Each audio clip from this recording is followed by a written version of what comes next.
Assalamualaikum warahmatullahi wabarakatuh.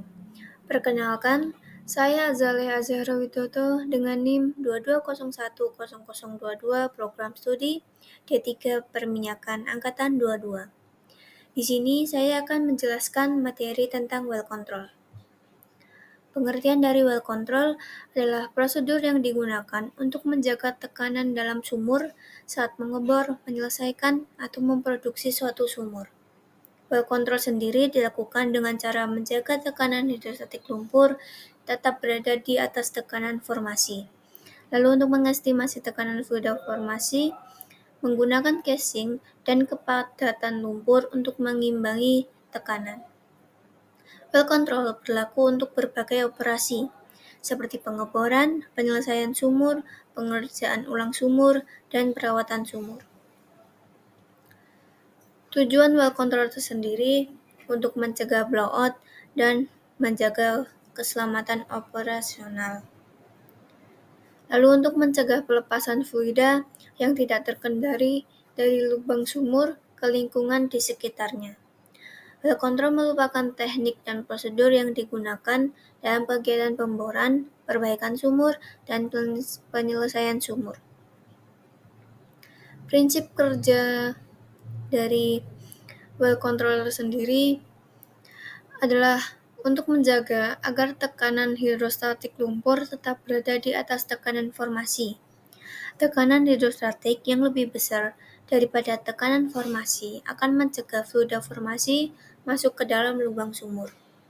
Well control dilakukan dengan menggunakan berat lumpur untuk memberikan tekanan yang cukup, mengetahui kekuatan formasi bawah permukaan, lalu menggunakan casing.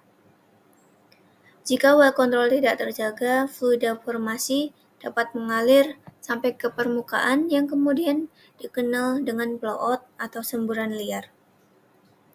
Blowout tersendiri adalah aliran fluida formasi yang tidak terkontrol yang masuk ke dalam lubang borden mencapai permukaan. Untuk mencegah blowout, biasanya menggunakan peralatan khusus seperti blowout preventer untuk menutup lubang sumur dan menghentikan keluarnya cairan. Lalu ada tahap-tahapan well control sendiri. Yang pertama, ada primary well control yang menggunakan mud wake untuk melawan tekanan formasi. Tekanan hidrostatik yang diberikan oleh fluida pemboran lebih besar daripada tekanan formasi, tetapi lebih kecil daripada gradien rekahan pada saat pemboran.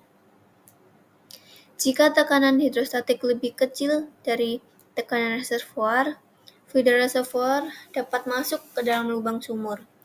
Situasi ini biasa disebut lost primary well control. Jika tekanan hidrostatik tidak hanya lebih besar daripada tekanan formasi, juga tekanan hidrostatik tidak boleh melebihi dari gradien rekahan.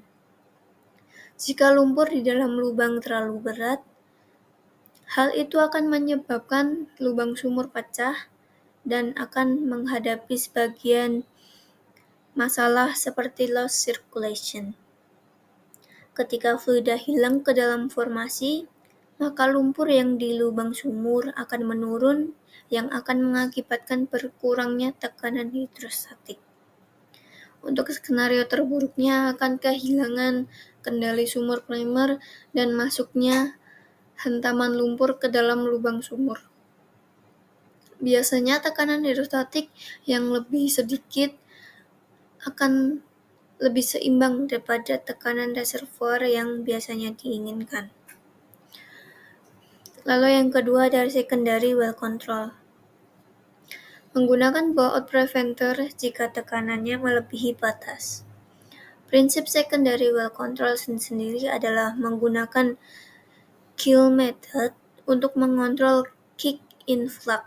Untuk itu diperlukan perangkat BOP system sebagai sarana pendukung. Ada metode yang dapat digunakan, ada 3 metode.